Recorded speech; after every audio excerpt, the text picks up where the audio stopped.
Hey, how's it going? Today is 17th of October, Thursday, and we're gonna be taking a look at the market, what kind of opportunities we can find.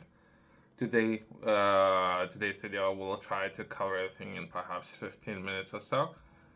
We will start by taking a look at the opportunity, then we will try to cover government's press releases. From there, we'll try to poke a little bit of fun. It's my sensitive topic, I guess, for some. Well, I don't know. And from there, we'll touch on borrowing cost in comparison to other governments potentially. And from there, we're gonna progress and take a look at how to engage with different government military forces, perhaps seeking contract, right? That would be Norwegian and Finland potentially, since we were taking a look at uh, one of the Scandinavian countries yesterday. Anyway, let's if people are interested, they can take a look at yesterday's video. Let's begin.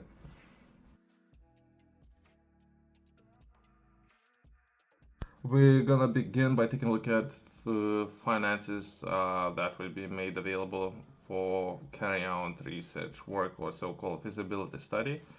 Finances available would be up to 42,000 available, and that would be for niche vehicle. Niche, perhaps the definition might have changed since last time I was taking a look at that. Would be how many units you would be able to produce. No, you would be required to produce in certain period of time. I believe was up to 10,000 units, right? So that perhaps all these kind of things are changing all the time, as well as competition in the market, and this is how markets are reacting as of now, how to address some of these problems, right? And from there, we can take a look at, but again, before engaging with the organization, perhaps you might be considering and or reaching out to them and just saying hi. That would be UK-based vehicle manufacturer, production less than 10,000 vehicles per year. So in a year, I thought it would be a quarter, but might be a year, as well as alternative power sources that most likely this organization will be looking to finance, as well as that will be different vehicles, including e-bikes, motorbikes, cars, light commercial vehicles, taxis, buses. Okay. But I guess let's forget ambulances, driverless vehicles, and PODs, agriculture and non-construction vehicles, e-scooters, non-EPACs, bicycles, dedicated motorsports and or race vehicles, marine, rail, or aerospace and or drones, right? And finances available.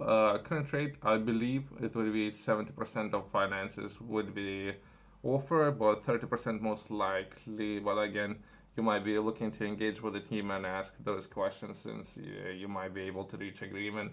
Sometimes you can, sometimes you cannot. But anyway, these opportunities are available out there for people to engage and solve some of those problems, right? Let's progress. Again, we'll run since we not necessarily would have enough time to cover everything in necessary detail, right? Myself, I need to bring myself up to speed and perhaps cover some of that information with others. Fisheries management plan measures move forward. Potentially, there are a lot of challenges, as well as when we were taking a look at niche vehicles. There are one company already, most likely, which are going to be manufacturing buses. About the initial order was 1,500, I believe, buses in the manufacturing Northern Ireland, right? So that was a contract, and most likely something that government is interested. So if you were to propose a very similar project, not necessarily interested in perhaps something different, but anyway, the same goes with fisheries management plan when it comes to some of those companies up there who most likely are going to be looking to you already having a farm, and it's something that they're doing, so not necessarily interested in supporting very similar projects, right? So just to keep that in mind, since we're looking to engage with people who are actually looking to solve some of those problems, as well as how to do it at scale. So that means a lot of fish with potentially 500 tons or so, and how to manage this large quantity of fishes, right? As well as how to make a profit, right, of doing it, since there's a risk involved in everything, right? New legislations implement range of short-term management measures to certain spaces of which was introduced to Parliament today. These new arrangements has been identified with the first fisheries management plan as priority to help provide additional protection to vulnerable stock, as well as there was something with electricity and electricity production, and to produce electricity some processes might require a lot of water, and how that water can affect biodiversity in water, all this kind of thing. So all these subjects can be very complex depending on the sector in which you're looking to operate, right?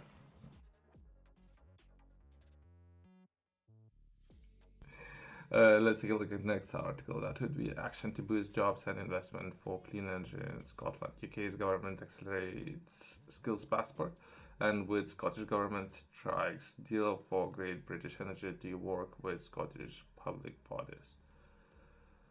Briefly, we not necessarily would have it. So passport, what they would define by passport, so that would be skills and expertise, and outsourcing that to other governments. This is what they're referencing. But anyway, we don't have enough time. And let's do sector visits. Aberdeen, as UK and now Scottish government partner to make billions available in funding across UK, including for Scotland clean energy industry. UK and Scottish government strike new deal for Great British Energy to work with Scottish public bodies to support clean energy supply chains. Okay, I don't know. I'm just reading into this. So the entire subject might be very complex, as well as when working. This is what they're saying, that they're gonna work, but usually when it comes to engaging with the teams, and if there would be contact information, if you were to reach out to some of those teams, they're not actually looking to work with anyone. So there's different issues there, but anyway, UK's government also confirms spending up to delivery of skills passport to support oil and oil gas workers to move into offshore wind. What I mean by that, offshore wind, so that they already have ex-CEO of a German company, that would be Siemens, operating as CEO, and they already have supply chain from most likely to cover wind.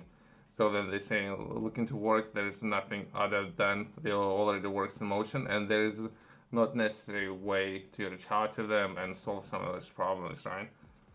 As well as it's very limited. Coming back to this point, right? Offshore wind, and if so, there's the blueprint of Germany doing offshore wind, right? And Germany, how much they're paying for electricity, and right, currently they're undergoing a lot of stress of the prices, as well as Germany shutting down nuclear and diversifying into offshore wind and or coal, so industries, right?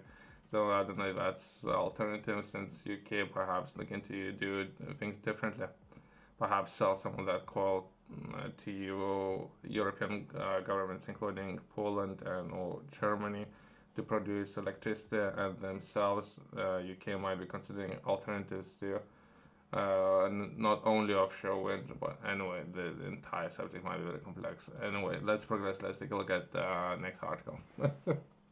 A couple of points to reach out to if it's something you're self-interested in, supply chains, and then it comes to offshore wind.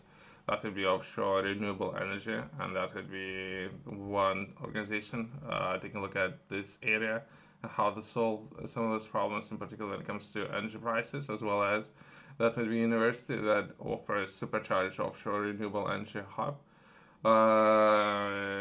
If you were to reach out to them, they, as I mentioned, they wouldn't, not a person won't be able to even respond to a comment and do anything.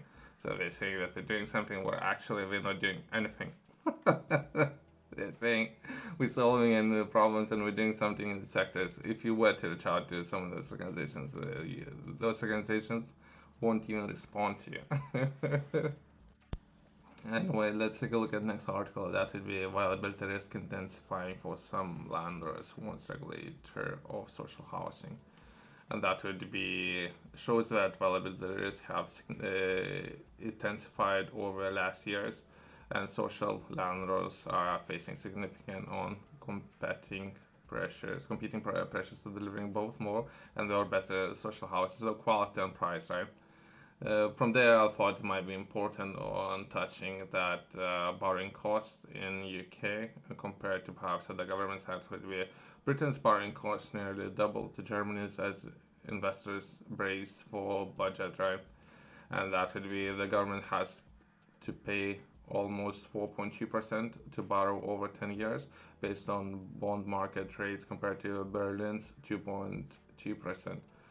I thought just to make things worse, I'm not a fan of football, but for some people perhaps know that Football Association search for England's manager has ended with appointment of Thomas Tuchel, who is German, I guess. So I thought I'll touch on it. And let's progress. So when it comes to housing and sourcing a lot of finances, in particular if UK is looking to build a lot of houses, at what cost the UK would be borrowing money compared to Germany and football. Perhaps some people care about football, right? Let's progress.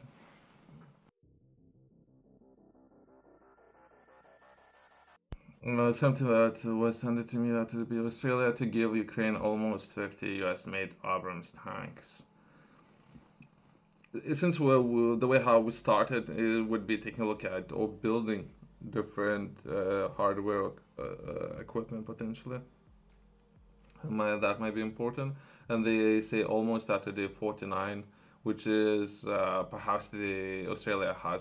It's something I was taking a look at. A lot of skills, a lot of engineers, as well as a lot of hardware, as well as we can repair, build, and something I was taking a look at and looking to understand the way how they refurbished one of the tanks. And I believe they sent them to one that I was taking a look at museum somewhere in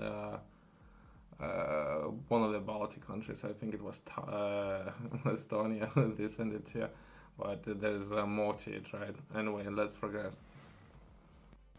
That's the end of Yeri Tree. Peers move on step closer. Over hundreds of years, House of Lords has had its fair share of scraps with extinction events. It was abolished in 1649 following the execution of King Charles I by law and declared it was useless and or dangerous to the people of England.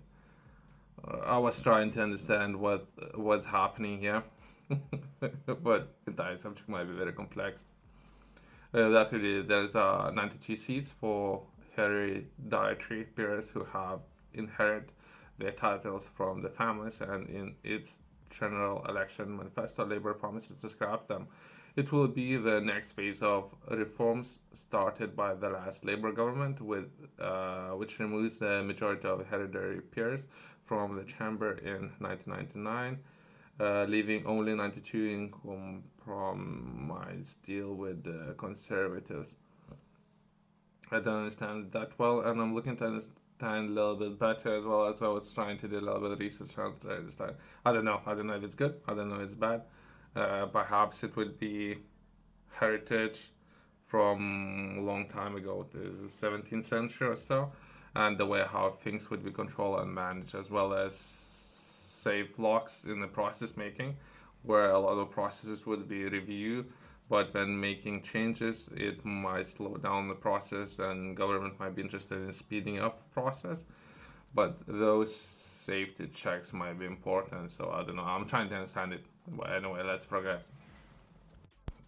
Okay, let's take a look at what else we can cover. That would be potentially we can take a look at Norwegian armored forces and what they're doing. Since all information is in English, as well as Norway might be part of NATO, and there would be a new appointee. Let's try to reach out to a couple of people and see if we can begin talks when it comes to partnerships. So that would be one appointee that really, let's keep names just in case, data protection as Norwegian military representative to NATO. Let's try to reach out this person, and perhaps let's pick another person. Let's try to reach out Chief of Defense, Commander of the Long-Term Defense Plan. Let's try to reach out and establish some partnerships. Norway, people are very reasonable, so perhaps it will be easy to do business. But again, I think Norway's status is neutral. But there's a lot of things happening in the world. I know Norway might be interested in working on long-term plans, as it's been mentioned, right? It's just something that we can take a look at. As well as, let's take a look at how we can potentially engage with Finland. That would be some information I managed to find about the Finnish Defense Forces. And there's a conscripts, volunteers, reserves, FDFs, as employers, firing and noise. Okay. There might be people complaining about a lot of noises, but anyway, let's try to reach out to two people if we can and engage with this organization. That would be commander of Finnish Defense Forces,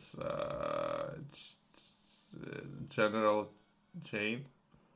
Let's see if we can engage with him, as well as let's try to find another person to engage and find someone from administrative staff, perhaps engage when it comes to partnerships if we can, right? Defense should be important, as well as if we were to build something that we were taking a look at in the beginning, niche vehicles. Perhaps we can develop a platform and sell it and license that platform to other governments, right, including NATO, defense alliance governments, right? But anyway, let's close on that. Thanks for watching. See you next one.